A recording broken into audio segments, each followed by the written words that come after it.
day before nating maranasang mabaha dito sa lokasyon na binabaan po natin. Ito yung kakarating lang natin dito sa nilipatan nating lokasyon at 3 days mula nung dumating tayo ay naranasan natin ang napakataas na baha.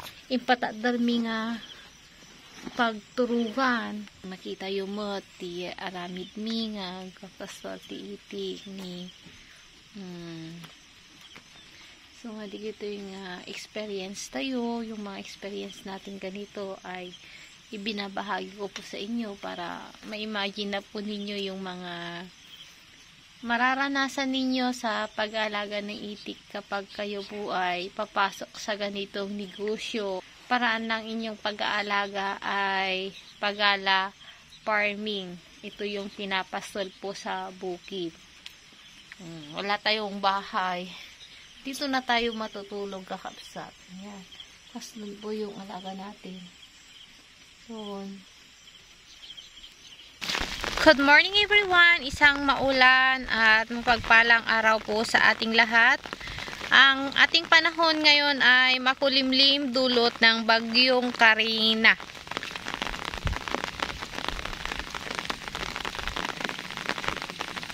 Ayan, kaya mag-ingat po tayong lahat. Stay safe everyone. Sa 3 araw na tuloy-tuloy ang pag-ulan at pag-ambon ng walang hinto, ito po ang nangyari sa ating mga alagang itik. Ito po ay dulot ng hindi sila makakain ng dahil po sa lamig. Kaya nagkakaroon po tayo ng mortality at ito po yung mga maliliit nating alagang itik na hindi na po kinaya ang lamig at gutom. Kinuha nga pala ni nanay ang mga laman loob at legs para may prito tayo o kaya may pang-ulam po tayo. Ito naman yung umaga kung kailan dumating ang baha sa hapon na naranasan natin dito sa mga alaga nating itik. Na naranasan natin dito sa bagong lokasyon na pinuntahan po natin. At sa mga oras na ito ay kasalukuyan na rin pong inaayos ang lilipatan ng kulungan ng ating mga alagang itik dahil yung pwinestuhan po natin na kulungan ng itik ay aabutin din po ng baha. At ang baha dito ay lagpas tao o kaya abot po ng balikat. Ika nga ng mga nakausap ko po dito. Kaya inilapit na namin ang ating kulungan ng itik doon sa diki o kaya sa kalsada po ng diki para may angatan po tayo sakaling abutin po tayo na tubig. At sa di inaasahan ay inabot nga po ng tubig ang ating mga alagang itik. Mga kasama po tayong dumayo rin po dito. Yung isa po dito from Llanera, Nueva Ecija. Plus yung iba nating kasama dito ay mga taga rito na rin pong nag-aalaga ng itik kakapsat.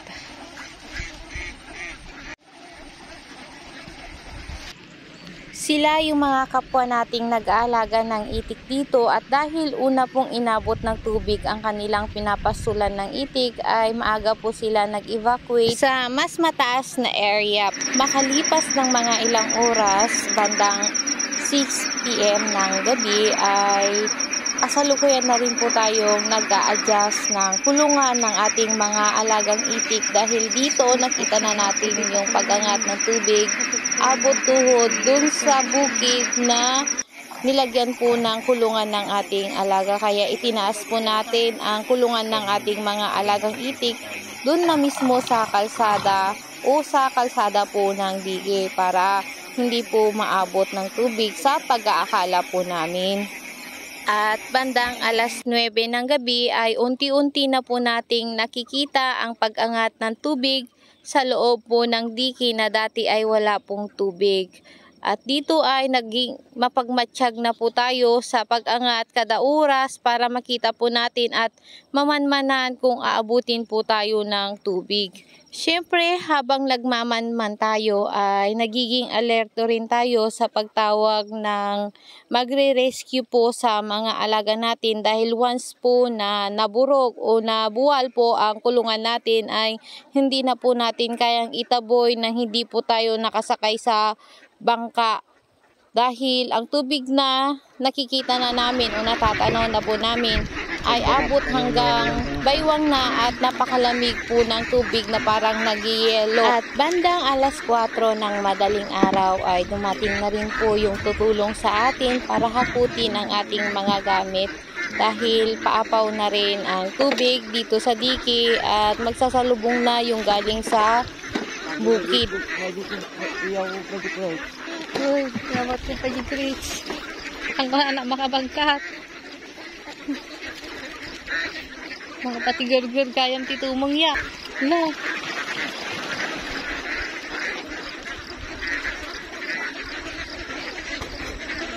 Dapat grits ko din, dapat grits ko.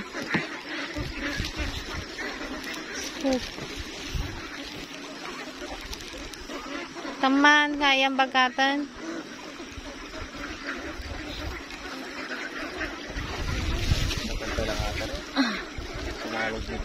Jai.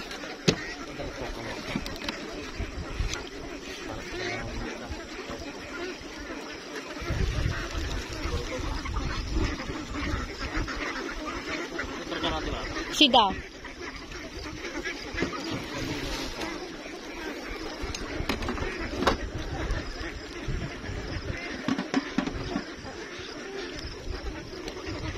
Hampinik katatak ko ha, galot tulda. Ati ni gigalon. Di pa may isang abag ni. Di may isang abag ibaalay konton.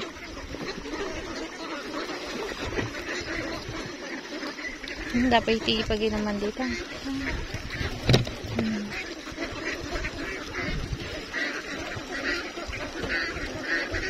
Ang dadaron niya.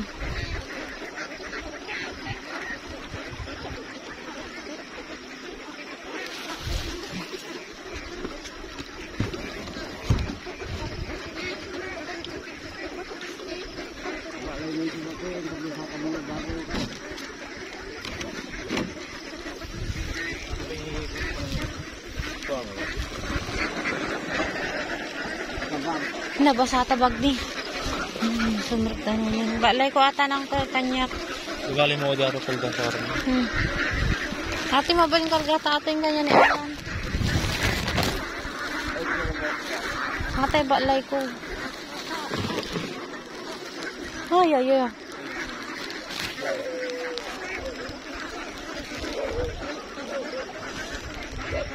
Para ba kung medyo na alanan?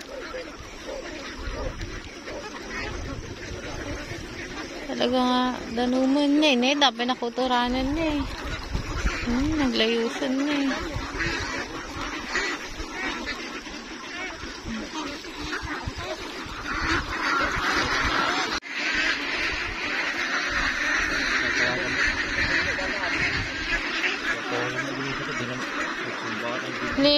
Ni, dakayot ta. Hakasusumbat ni Manong Ngaboy.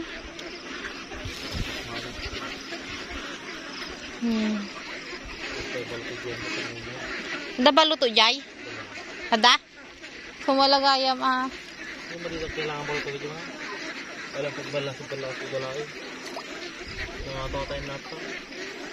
Payo, nalayos ni Kwan ni. Ni. Madina na daw yung dito. Nagsilaw Hindi na po, ang kumuglugan kasta. Kabutong ko dayta.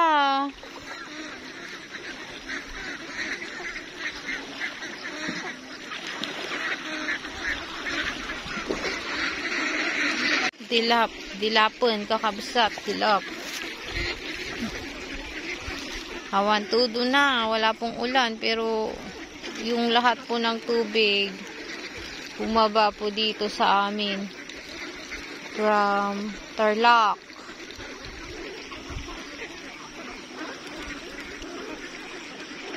As of 5:29 in the morning, kung kahapon po nung nagla-vlog ako ay mga bukid pa po yan.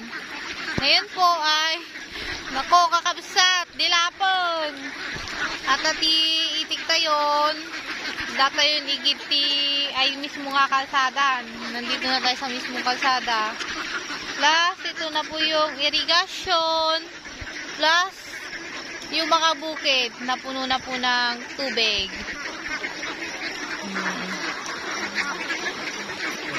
Yung pinaglagyan natin na kalsada, inabot na rin.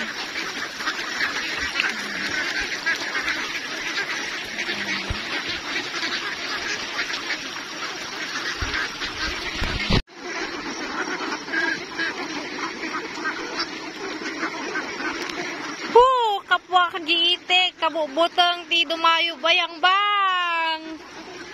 Ne? Dilap amin na, nandito po tayo sa Bayang-bang, Pangasinan, naglipat.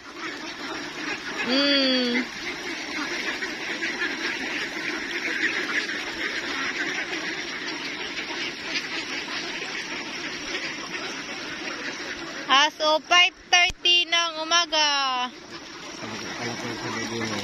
Uwen. Nung nakaraan, nung bagong bagsak po tayo, dun sa, malapit dun sa Kalkalapaw na yon, yung kubo na yon, yung bubong na lang ang nakikita. Dun po kami sa baba niya, naggawa ng bahay kubo. Ngayon po, bubong na lang po nung Kalkalapaw ang nakikita. Tapos dito po tayo nagbagsak. Sa part na yan. Wala, hindi na po nakikita.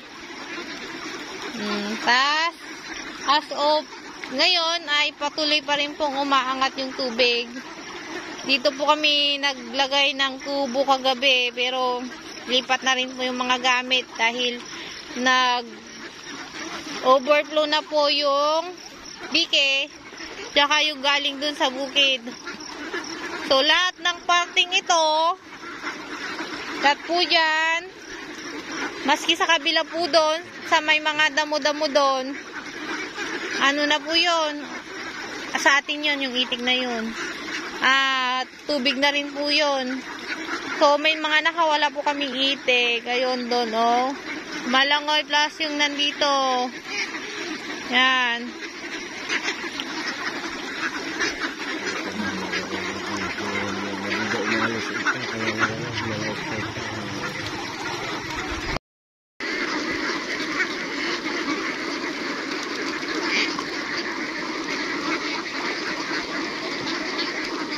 Ang tamabal, nagpayong dito yun.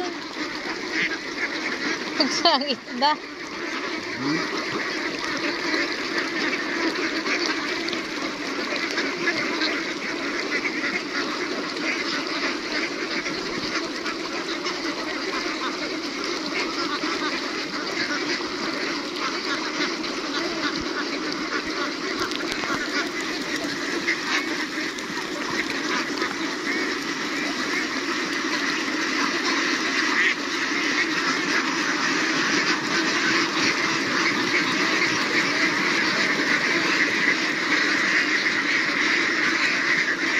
Dabot-bot na.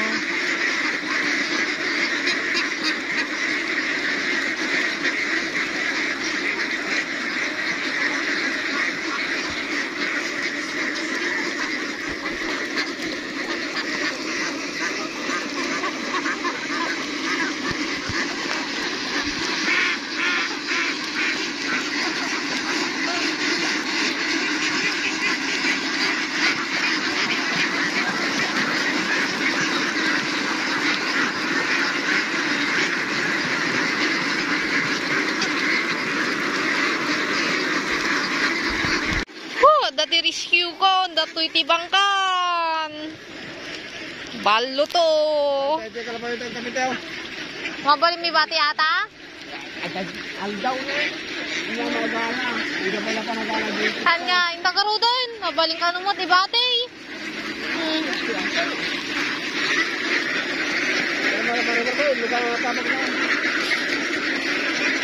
Mama! Nay! Ay! Tangbay! Umaydan, nay! Umaydan, kakarambusot na itik kon. Sige, hindi mo na ako. Hindi ka ba nito? Nay!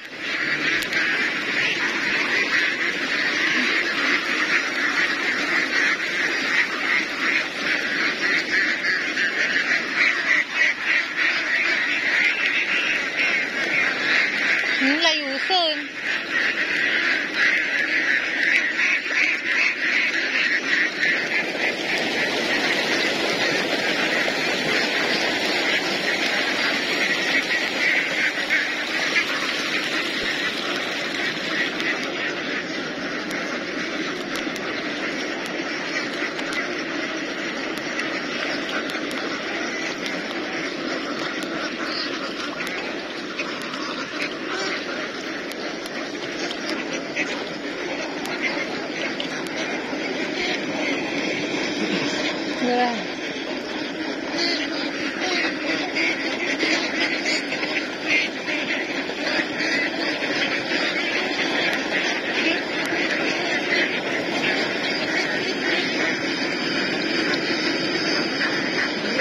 Hindi ka nga maburog.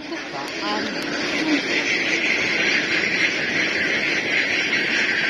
Nakadalong-dalong dito yun.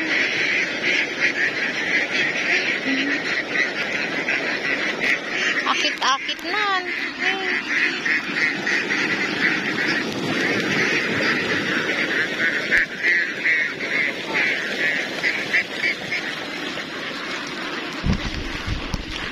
Nato, darigat na. Na. Tayo, mamati ka. Yan kakabsat, nagpa-rescue tayo ng 6 AM ng morning. At nandito na yung mga alaga natin. Yan ang pinanggalingan natin kakabsat, ang natatanaw nating napakalawak na bahagya po ng tubig. At dito sa portion kung saan po tayo inilipat ay ang mas mataas na bahagi kakabsat, po ng ay kailangan po mayroon dito kayong sa dinayuhan po natin. kilala o tutulong po sa inyo sa lugar na lilipatan ninyo kapag mababang area at wala po tayong ibang choice kundi dito na lang po yung mapapasulan natin para may mag-rescue po sa atin at hindi po maanod o mawala yung mga alaga natin. Praise the Lord kasi mayroon pong tayong kaibigan dito na nag-rescue sa atin. As of 3:50 ng hapon ngayon ay unti-unti na rin pong bumababa yung tubig. Hindi po ganun kabilis ang pagbaba ng tubig pero kahit pa paano makakahinga na po tayo ng maluwag kakabsat kasi hindi na po siya tumataas. So yung mga tubig dito na nandyan ay pumapasok pa lamang po sa mga fish pan na gawa po ng mga kapwa nating magsasaka dito. Dahil marami po silang mga pan na ginawa dito dahil sabi nila marami daw pong isda dito sa lokasyon na ito. Ito po kasi kakabsat yung pinakamababang parte po ng Pangasinan, ang Bayangbang, kaya kahit konting pag-ulan ay mabilis po bumaha.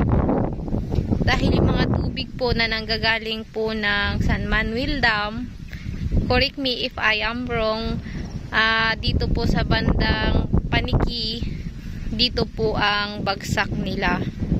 Maski po yung mga tubig galing po sa Rosales, Pangasinan, sa May Carmen, Alcala, dito rin po ang bagsak kapag sobrang lakas po ng ulan.